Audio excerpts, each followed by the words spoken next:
Hello everyone, I'm Dr. Ashish Reddy, consultant microsurgical andrologist, Andronine Hospitals, Begumpet, Hyderabad.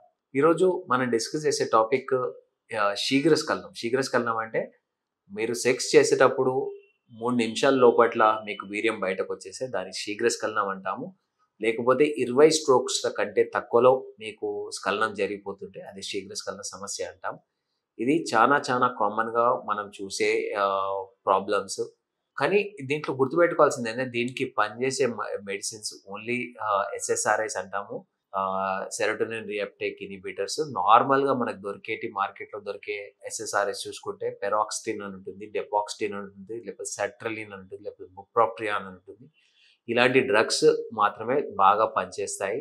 చాలా మంది ఈ మధ్య వేరే వేరే డాక్టర్స్, సైకియాట్రిస్టులు కానీ వేరే వేరే అదర్ ఫీల్డ్స్ ఆఫ్ మెడిసిన్ వాళ్ళు షాక్ వేవ్ థెరపీ అనేది చాలా కామన్‌గా శీఘ్రస్ఖలనానికి ఇస్తున్నారని చాలా రెగ్యులర్‌గా వింటుంటాం.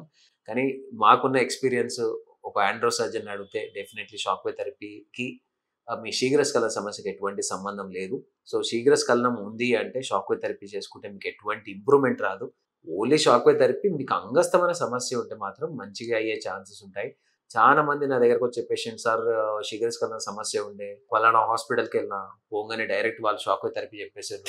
ఒక 60,000 తీసుకున్నారు. తీసుకొని చేసిర్రు సార్ ఏమైందో కాదు ఏం అట్లనే ఉంది పరిస్థితి. అంటే మేము చెప్పేది ఏంటంటే ట్రీట్మెంట్ కరెక్ట్‌గా చేయించుకోండి. శీఘ్రస్ఖలన సమస్యకి షాక్ వేవ్ థెరపీకి ఎటువంటి సంబంధం లేదు కాబట్టి పెద్దగా పనిచేసే ఛాన్స్ లేదు. మీకు అంగస్తమైన సమస్య ఉంటే మాత్రం షాక్ వేవ్ థెరపీ ఎక్సలెంట్‌గా పనిచేసే ఛాన్స్ ఉంటుంది. దాని గురించి భయపడాల్సిన అవసరం లేదు. సో కొద్దిగా మైండ్ పెట్టి ఆలోచించండి. అసలు ఒకవేళ ఒక డాక్టర్ ఏదైనా చెప్తే అది నిజంగా దానికి రిలవెన్స్ ఉందా లేదా తెలుసుకోండి. సెకండ్ ఒపీనియన్స్ తీసుకోండి. ఇది ఎలా పనిచేస్తుందో మనకు ఒక ఐడియా వస్తుంది. కానీ శీఘ్రస్ఖలన సమస్యకి ఈ ఎస్ఎస్ఆర్ఐ స్టార్ట్ చేస్తే మంచి ఇంప్రూవ్‌మెంట్ ఉంటది. ఎటువంటి భయం పడాల్సిన అవసరం లేదు. ఒకవేళ లోకల్ సెన్సిటివిటీ ఉంటే మనకి స్తుంతి ఆపరేషన్ చేసుకున్న మంచి రిలీఫ్ ఉంటుంది. ఇంకా సివియర్ ఇది ఉంటే అప్పుడు దానికి డార్సల్ నర్వ్ అబ్లేషన్ సర్జరీ చేస్తాము. అలాంటిది తప్ప వేరే షాక్ వేవ్ థెరపీ అనేది పెద్దగా మనకి దీంట్లో పనిచేసే స్కోప్ లేదు. ఫర్దర్‌గా మీకేమన్నా దీని గురించి తెలుసుకోవాలి, దీని గురించి ఇంకెక్కువ ఇన్ఫర్మేషన్ కావాలంటే వచ్చి నన్ను కలవండి. లేకపోతే కింద కామెంట్స్‌లో తెలియజేయండి. Thank you so much.